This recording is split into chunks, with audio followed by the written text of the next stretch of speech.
I'm Stuart Billingham and I'm Head of Consortia at Droit. I'm here to talk about position reporting, which is the obligation placed upon financial institutions to report securities holdings or positions to the regulatory bodies. I would bucket the challenges into three distinct areas: data, rule interpretation, and technology or lack thereof. So let me start with data first. On the data side, it's paramount that firms ensure they have the correct reference data going into their processes. And by reference data, I specifically mean instrument data, entity data, and positional data.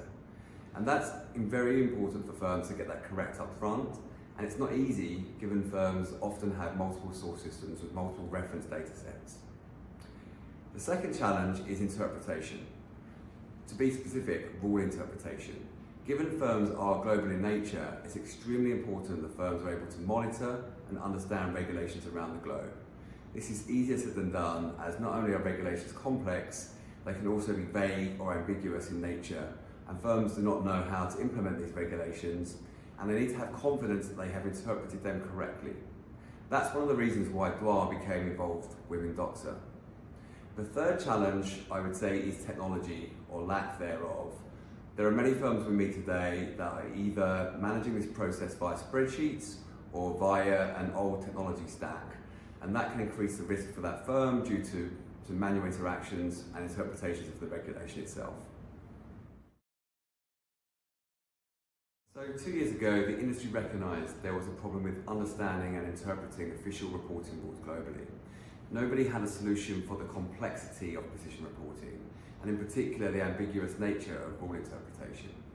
So 6 of the largest global financial institutions of the world came together and they formed a consortium known as Consortia.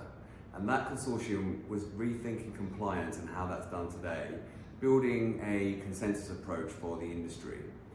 In particular, the consortium required a partner to build the technology necessary to deliver that consensus-based approach to the industry, and they selected Droit as their technology provider. We were selected because at the time we were already trusted by approximately 20 global financial firms to support them with regulated reporting. The process starts with our knowledge engineering team at Droit. They take regulations or rewrites of existing regulations that affect institutions globally and build logic models that annotate back from the regulatory text. These models are supplemented by interpretations from our legal partner ASphere to create a baseline of understanding of the rules and regulations themselves. This baseline is then reviewed by expert practitioners within the banks who report edge cases the model didn't account for and could require more clarity.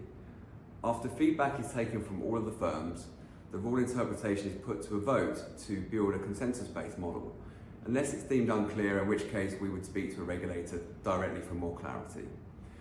Once consensus is reached, we then build into the Droit position reporting platform called Adept, and we roll that out to our customer base. The first benefit is consensus removes idiosyncratic interpretations. Firms can have confidence that the full interpretation is in line with the industry standard, which is very important. The second key benefit is that all compliance decisions can be traced back to initial regulatory text. This level of transparency, traceability, and auditability is unparalleled in the industry. And the third main benefit, I would say, is it helps firms aggregate and monitor against global thresholds, whether that be long, short, or takeover. What this means together is that it can help you generate disclosures for the submissions to the regulators themselves. Over the last 2 years, we've rolled out the consensus-based rules to our clients via the Droit Adept platform, and the response has been phenomenal. The compliance practitioners as well as operations in many of these firms absolutely love the way they can actually transparently see how decisions were made. They can trace how a particular rule was derived, and they have the ability to see this against the underlying regulatory text.